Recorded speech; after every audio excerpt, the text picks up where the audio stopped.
அஹ்ஹரல் மப்னிய மப்னியான இஸ்மை பற்றி பிற்படுத்தி சொன்னார்கள் முசன்னிப் ரஹ்மத்துல்லாஹி அவர்கள். ஏன்னு சொன்னால் லி அன்னஹு நிச்சயமாக மப்னியான இஸ்மாகிறது அல் ஃபரஉ அது அசலிலிருந்து பிரிந்து வந்த இஸ்மாக இருக்கும். அசலிலிருந்து பிரிந்து வந்த இஸ்மாக இருக்கும். அதனால் தாய் முஅரப் இஸ்மினுடைய தாய் முஅரப் இஸ்மினுடைய பிள்ளை தான் மப்னி அப்படின்னு சொல்லி அந்த அடிப்படையில் சொல்லி காமிக்கிறாங்க. சரிங்களா? அடுத்து ஓகுவ மேலும் இந்த முஅரபான இஸ்மா என்பதானது மா ஐ அதாவது இஸ்முன் அது ஒரு இஸ்மாக இருக்கும். பித்தகையுரி ஆஹிரிஹி அந்த இஸ்மினுடைய கடைசி எழுத்தில் வரக்கூடிய ஹரக்கத் மாறுவதை கொண்டு எத்தகையரு பித்தகையரு படிக்கக்கூடாது. எத்தகையரு ஆஹிருஹு நல்லா கவனிக்கணும். ஓகுவ இந்த முஅரபான இஸ்மானது மா ஐ இஸ்முன் அது ஒரு இஸ்மாக இருக்கும். எத்தகையரு ஆஹிருஹு அந்த முஅரபான இஸ்மினுடைய கடைசி எழுத்தில் வரும் ஹரக்கத் மாறும். பிசபபில் அவாமிலி தாஹிலத்தி அலைஹி அந்த முஅரபானுடைய இஸ்முடன் சேர்ந்து வரக்கூடிய ஆமிலின் காரணமாக. பிசபபில் அவாமிலி தாஹிலத்தி அலைஹி அந்த முஅரபான இஸ்முடன் சேர்ந்து வரக்கூடிய ஆமிலின் காரணமாக அந்த முஅரபான இஸ்முடைய கடைசி எழுத்தில் வரும் ஹரக்கத்து மாறும். அப்படிப்பட்ட ஒரு இஸ்முனா முஅரபான இஸ்மு. க ஜெய்தின் ஜெய்துன் என்பதை போல. தகூலு நீ சொல்லுவா ஜா அனி ஜெய்துன் வரஐத்து ஜெய்தன் ஓ மரர்த்து பி ஜெய்தின். ஜா அனி ஜெய்துன் ஜெய்தின் இடத்தில் வந்தான். வரஐத்து ஜெய்தன் ஜெய்தை நான் பார்த்தேன். உமரர்த்து பி ஜெய்தின் ஜெய்துக்கு அருகில் நான் கடந்து சென்றேன் அப்படின்னு சொல்கிறது. ஜா அனி ஜெய்துன் ரஐத்து ஜெய்தன் உமரர்த்து பி ஜெய்தின் அப்படின்னு ஹரக்கத்துக்கள் மாறுதா இல்லையா? காரணம் என்ன? ஜாங்கிற ஃபேலுக்கு இந்த ஜெய்துங்கிறது ஃபாயில். அப்போ ஃபாயிலுக்கு ரஃபா தான், அதனால் மாறுது. ரஐத்துங்கிற ஃபேல் அமீரு ஃபாயிலுக்கு ஜெய்துங்கிறது மஃபூலுக்கு நசபு தான் வரும். பி ஜெய்தின் பா ஹர்ஃபு ஜார் ஜெய்துன் மஜ்ரூரு அதனால் ஜெய்துக்கு ஜர்ரு தான் கொடுக்கணும். பாருங்கள் ஜெய்துன் ஜெய்தன் பி ஜெய்தின் அப்படின்னு வருதா இல்லையா? ஹரக்கத்து மாறிக்கிட்டே வருதா இல்லையா? ஏன்னு சொன்னால் ஆமீர்கள் மாறுதுன்னு காரணமாக ஹரக்கத்துகளும் மாறுது. கடைசி ஹரக்கத்து இஸ்முடைய கடைசி ஹரக்கத்து எந்த இஸ்முடைய கடைசி ஹரக்கத்து ஆமிலின் காரணமாக மாறுகின்றதோ அதுதான் முஅரபான இஸ்முன்னு சொல்லி காமிக்கிறாங்க.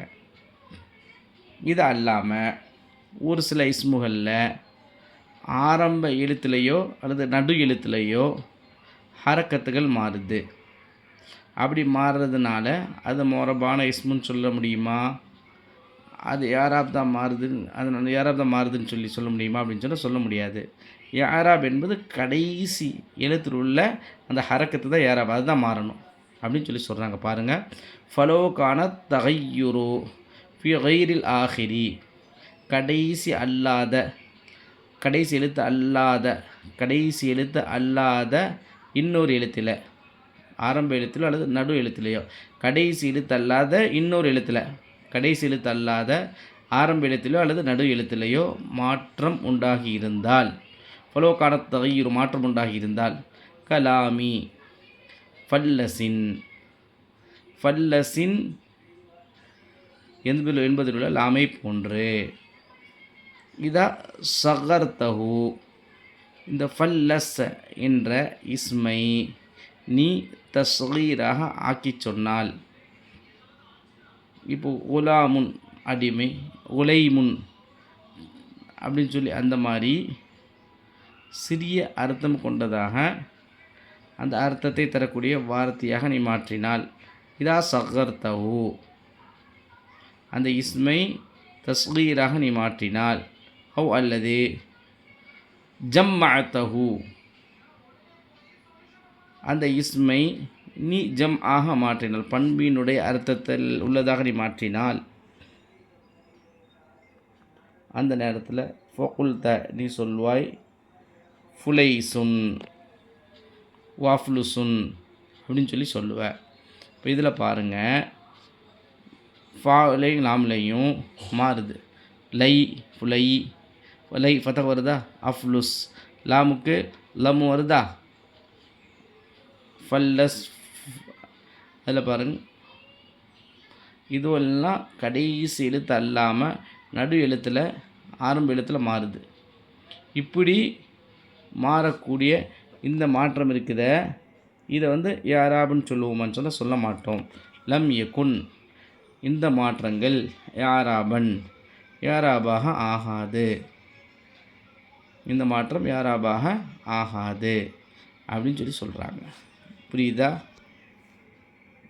ஃபலோகான தகையிரு கைரில் ஆகிரி, கடைசி அல்லாத மற்ற இடத்தில் நடு எழுத்தில் ஆரம்ப எழுத்தில் மாற்றம் உண்டாகி இருந்தால், கலாமி ஃபல்லிசின் இதா சகர்தஹு அவு ஜம்மாத்தஹு, அதை நீ தஸ்கீராக ஆக்கினால் அல்லது ஜம்மாக ஆக்கினால், ஜமாக ஆக்கினால், ஃபக்குல் தனி சொல்வாய், நீ சொல்வாய் ஃபுலைஸ் அஃப்லுஸ் என்று நீ சொல்வாய்.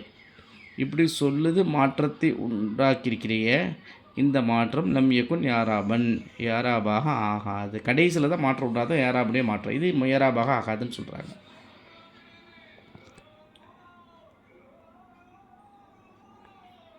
அதுக்கடுத்து கடைசி எழுத்தில் மாற்றம் உண்டாகிறது சரி, அதுவும் ஆமிலின் காரணமாக மாற்றம் உண்டாகுது. அப்படி இருந்தால் தான் அது முஆரபு. சரியா? ஆமிலின் காரணமாக மாற்றம் இல்லாமல் வேறு ஏதாவது ஒரு காரணமாக கடைசி எழுத்தில் ஹரக்கத்து மாறுச்சுன்னு சொன்னால், அந்த மாறுதலும் யாராப் என்று சொல்ல மாட்டோம் அப்படின்னு சொல்லி சொல்கிறாங்க. பாருங்கள், வகதா இது போன்றுதான் தகையுருள் ஆஹிரி, கடைசி எழுத்தில் வரும் ஹரக்கத்து மாறுவது, இதாலம் யகுன் பி சபபில் ஆமிலி, ஆமிலின் காரணமாக இல்லாமல், ஆமிலின் காரணமாக இல்லாமல் கடைசி எழுத்தில் வரக்கூடிய ஹரக்கத்து மாறுவதும் இது போன்றுதான் யாராபாக ஆகாது. கவுலிக்க உன்னுடைய சொல்லை போல, இஜ்லிஸ் நீ உக்கரு, ஹைது ஜலச ஜெய்துன் ஜெய்து அமர்ந்த இடத்தில் நீ உட்காரு அப்படின்னு சொல்லி சொல்கிறோம். இந்த இதில் ஃபைன்னஹு யஜூசு லக்க உனக்கு ஜாயிஸாகும் அத்தம்மு வல் ஃபத்தஹு வல் கஸ்ரு, லம்மு ஃபத்தஹ கஸ்ரு இந்த மூன்றும் வைப்பது ஃபிஸ் தாய் ஹைசு, ஹைசு என்பதிலுள்ள அந்த தாவிலே மூன்றையும் நீ சொல்வது உனக்கு ஜாயிஸாகும். சரியா? ஹைசு, ஹைசி, ஹைச அப்படின்னு சொல்லி மூன்று விதமாகவும் சொல்லலாம். லாக்கின் என்றாலும் இப்படி ஹைசு, ஹைச, ஹைசி அப்படி மாற்றி மாற்றி சொல்கிறிய, இது லாபி சபபில் ஆமில், ஆமிலின் காரணமாக அல்ல. அந்த மூன்றையும் சொல்வது அவனுக்கு அனுமதி அளிக்கப்பட்டிருக்குதுன்னு சொல்கிறாங்க, தவிர ஆமிலின் காரணமாக இப்படி மாறுதுன்னு சொல்லி சொல்லலை. ஃபலைஸ பி ஆராபின், இது ஆராபு ஆகா இல்லை, இதுக்கு பேர் ஆராபு இல்லை. சரியா? அப்போ கடைசி இடத்துல வரும் ஹரக்கத்து மாறணும், அதுவும் ஆமிலின் காரணமாக மாறணும். அப்படி இருந்தால் தான் யாராபுன்னு சொல்லி சொல்லுவாங்க. அந்த யாராப் எங்கே வருதோ அந்த இஸ்முக்கு பேர் தான் மொரபுன்னு சொல்லி மொரபான இஸ்முன்னு சொல்லி முதல் வகையை முடிச்சிட்டாங்க. வல் அர்புஸ்தானி இஸ்முல இரண்டாவது வகையாகிறது மபுனியுன், மபுனியாக இருக்கும். ஓகுவ இந்த மபுனியான இஸ்மா எனது மா யகூனு பி ஹிலாஃபிஹி, அந்த மோரபான இஸ்மிற்கு மாற்றமாக இருக்குமே, அப்படிப்பட்ட ஒரு இஸ்மா தான் மபுனி. எனவே ஓகுவ இந்த மபுனியான இஸ்மாகிறது மா அது ஒரு இஸ்மாக இருக்கும். லாய தகையரு ஆஹிருஹு, அந்த மபுனியான இஸ்முடைய கடைசி ஹரக்கத்து மாறாது. பி சபபில் ஆவாமிலி தாஹிலித்தி அலைஹி, அந்த இஸ்முனுடைய சேர்ந்து வரக்கூடிய ஆமிலின் காரணமாக அதனுடைய கடைசி மாறாது. அப்படிப்பட்ட இஸ்முக்கு பேர் தான் மப்னி அப்படின்னு சொல்லிட்டாங்களா. இப்போது மோரம் மப்னி ரெண்டையுமே விளக்கிட்டாங்க. அடுத்தது மப்னியான இஸ்மின் 4 வகைகள் அப்படின்னு சொல்லிட்டு அடுத்து பாடத்தை தொடங்குவாங்க இன்ஷா அல்லாஹ். அதை நாளைக்கு பார்ப்போம். அஸ்ஸலாமு அலைக்கும் வரஹ்மத்துல்லாஹி வபரகாத்துஹு.